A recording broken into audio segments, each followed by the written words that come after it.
Hello, everyone, and welcome to the HHWShow podcast. I'm Obi-Wan. Pretty soon, Heck will join me as we have our recap and reaction what happened at NEW Tag Wars. That's right, Northeast Wrestling, which took place in Bethany, Connecticut last Saturday, May 13th at New Arena. And I tell you, it was fire. A lot of surprises, two brand new champions to talk about. Plus, who you think is going to be the next contender? There's just so much more going on. And here we are with Heck V. Hector, thank you for joining me at Yes, this sir. wonderful moment here. This awesome recording that we're doing for our fans and the followers and everything else. Tag Wars, man. We'll get the overall rating at the very end, but we'll start off with pretty much the first match was Lorenzo Vendetta and Jake Lynn versus the Miracle Generation, Dawson Flash Waller and Kylon King. The Miracle Generations, they're fire, man. What do you think? Yeah, they seem like they're going to be the next big thing moving forward for these tag team championships. I mean, there was no doubt in my mind that, the way they came into this match, and the way they get the crowd fired up and everything, that they are the next big things, man. So I'm Right. excited. Look, they're high flyers. I mean, they're almost a replica of Waves and Curls, but I think they have more energy. Yeah. And they're both in sync, man. Flash and King, they look unstoppable, and they both have experience in singles competition as well outside the NEW. I know there are title holders in other places. I got to see them at TOS, the Test of Strength, also in Wrestling Open, but now they're in NEW. And I got a feeling, man, these guys are the number one contenders. I don't think there's no one else. And we're going to talk about the tag team championships later on in this show. Hmm. But the Miracle Generation, they're good. Yeah. They need this. They need to be the number one contenders moving on forward. Kerr with Vito versus Love Doug. I got, man, Love Doug. I'm sorry, man. I'm Why did he have sorry. to come in with wings? This ain't Valentine's Day, dude. I thought he was flying though. I mean, but you know what gets to me is that when he starts doing the little hearts, those little red hearts and everything, like I feel like he's reaching in his sack and doing it. I'm like, man, come on, bro. You're already wearing tights. You're to put your hands in there and throw some fly. Every time it flies over, I try to stay away. he's I'll be dig he, dodging it. he's digging deep for some love.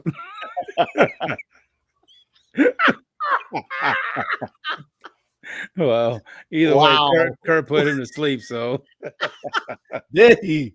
Oh my god, man. That was like, probably one of the quickest matches of the night. But hey, but that's another thing. Kerr going against Love Doug. I'm just curious as to why Kerr is still with Vito. yeah, And I've said this before, man. This guy was unstoppable, undefeated before Vito came around. And I think Vito got greedy, be like, I see another prize, yeah, then I want this gold and I want to go with me instead of the superstar earning it. You know, that's the reputation that he has because he did it with Brian Anthony. Then he jumped ship with Dan Moff, and now he's trying to push Kerr to be in it. it Ruined it for Kerr boy, instead of saying against Matt Saban. it almost sounds like a Paul Heyman. Mm, He did that too. Big yeah, Show, Brock Lesnar, Roman Reigns. See a trend here. yeah, yeah. It, I He's think gambling. I think it's a matter of time before it blows up in his face with Curry and Moff, honestly. And that's my prediction in Yeah, the long run right. of her. And because again, I don't want to get too ahead, but Right, we're right, going to talk about Dan Moff pretty soon. right. The next match was the New Life Championship, victorious BRG versus Casey Navarro. Now, let me tell you, Casey Navarro was almost clearly reaching 300 days as the NEW Live Champion, but that got to cease real quick. And victorious BRG came out on top and won the match. And congratulations to him. Yeah, no, definitely congratulations to BRG. We've had an opportunity to interview him. We both got to meet him in person, great person. But you know what? I think Casey did an amateur move and took his eyes off of his opponent. He should have not worried about the enforcer and what was going out there. He should have just kept his eyes, because BRG did what he had to do and he took advantage of the situation. I don't think anybody would have done anything differently. I mean, when the championship title's on the line, you're going to do what you got to do, by all means necessary. I'm glad you pointed that out, because again, he had a winning streak as a champion, and this is a fighting champion. Right. And there are times when you're gonna drop the ball sooner or later, right? Right. I won't say that there was a name for it, but it'll come back to me. But I know he prepared the match. It wasn't very light. Besides, he wanted to get back at BRG for what he did previously in Danbury, Connecticut. Okay. Mm-hmm. He remember he got jumped. Now he got this match. He wanted that revenge, but he was so focused, and maybe, just maybe, like you said, a little amateur move, but let's see if these guys will have a rematch. But very rarely would a New Life champion like BRG or anyone that's held the title ever gotten a rematch. So, but here's a tribute to the victorious BRG. Congratulations on this victory. And if you missed the interview with the victorious BRG, tune into our YouTube channel. I've just gone and used my full name to not only honor the legacy that my father left for me by being BRG, but also, it's easier to be me by using my own name.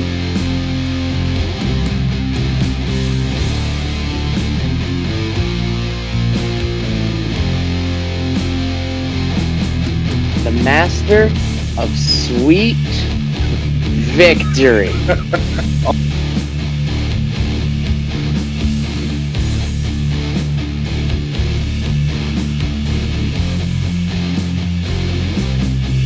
I've been competitive my whole life. I don't like losing.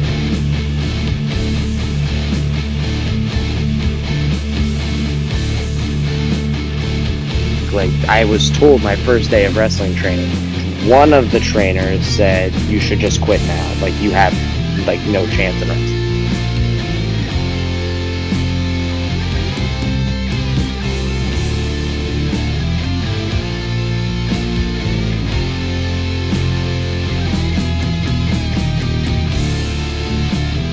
There's only one thing in this world that matters, and that is sweet victory.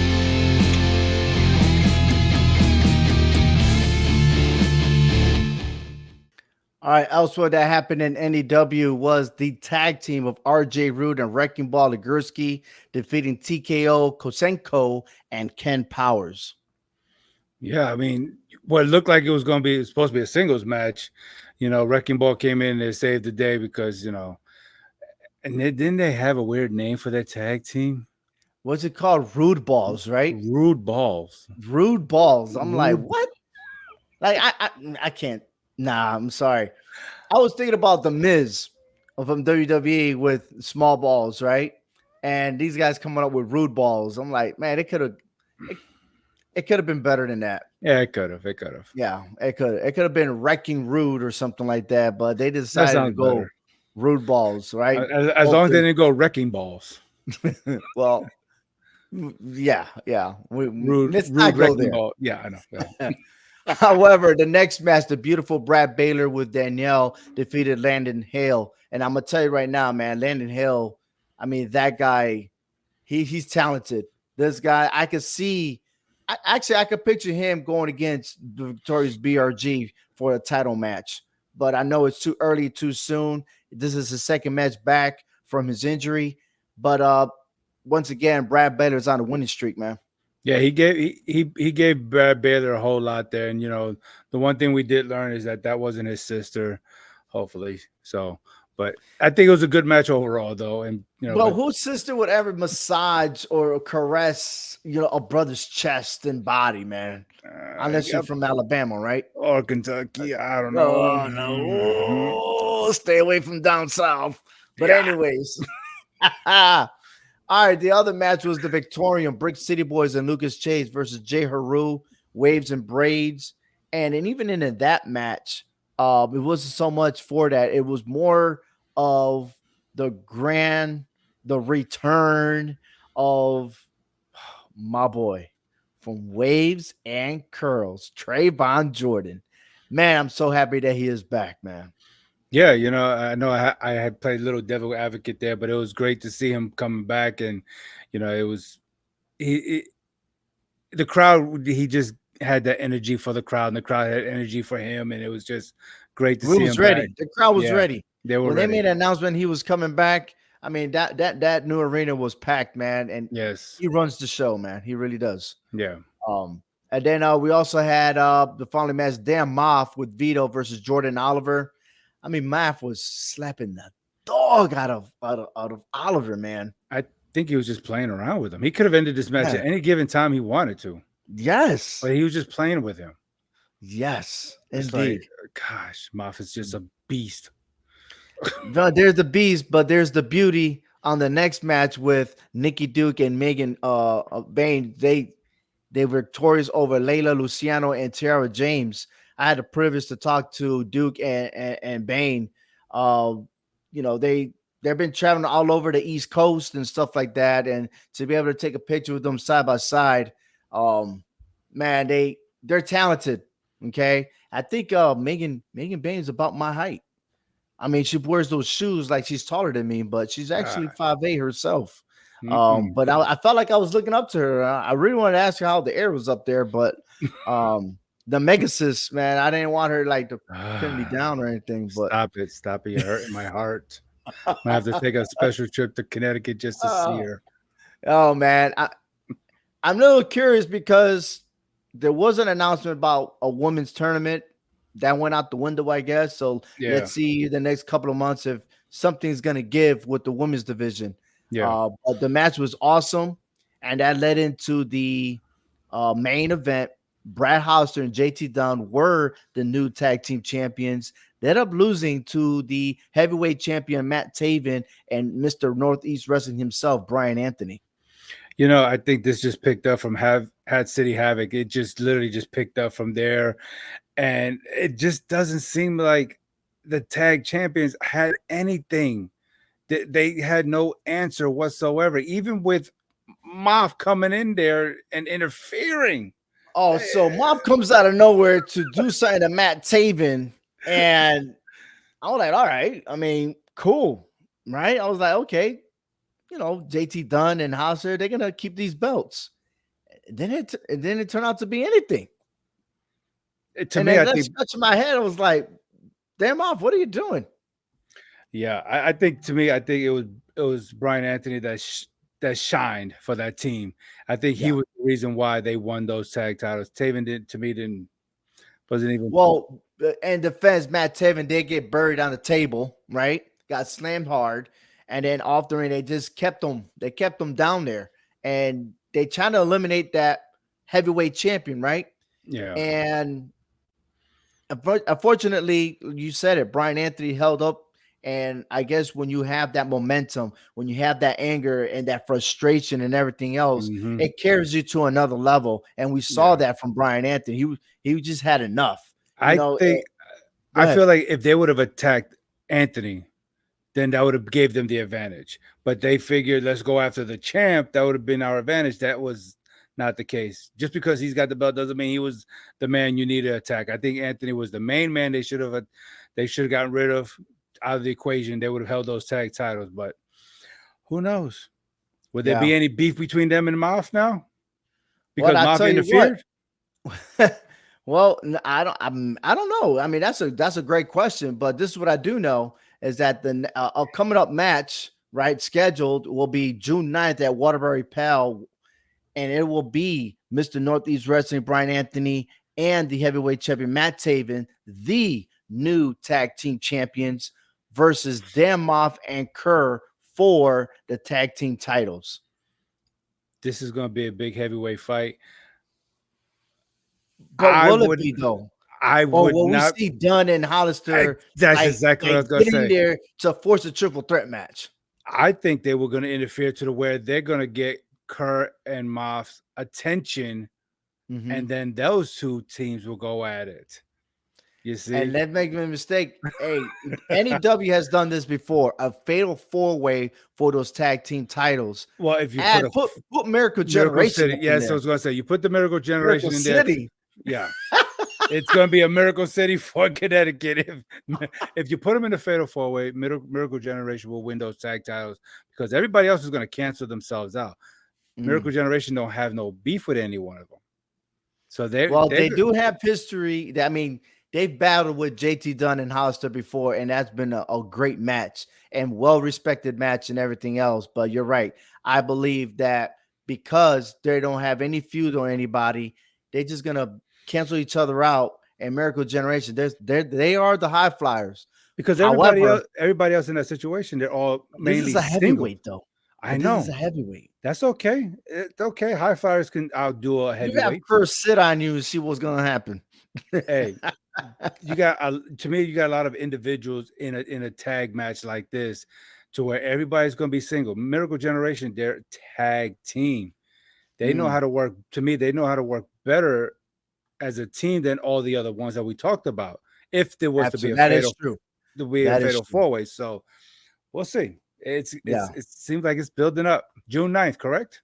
Right, June 9th. So in that week, Mhm. we will be broadcasting our prediction of NEW, Lucha Mania. Yes, and I know they have a special guest, but we'll talk about that much, much more in a week or so.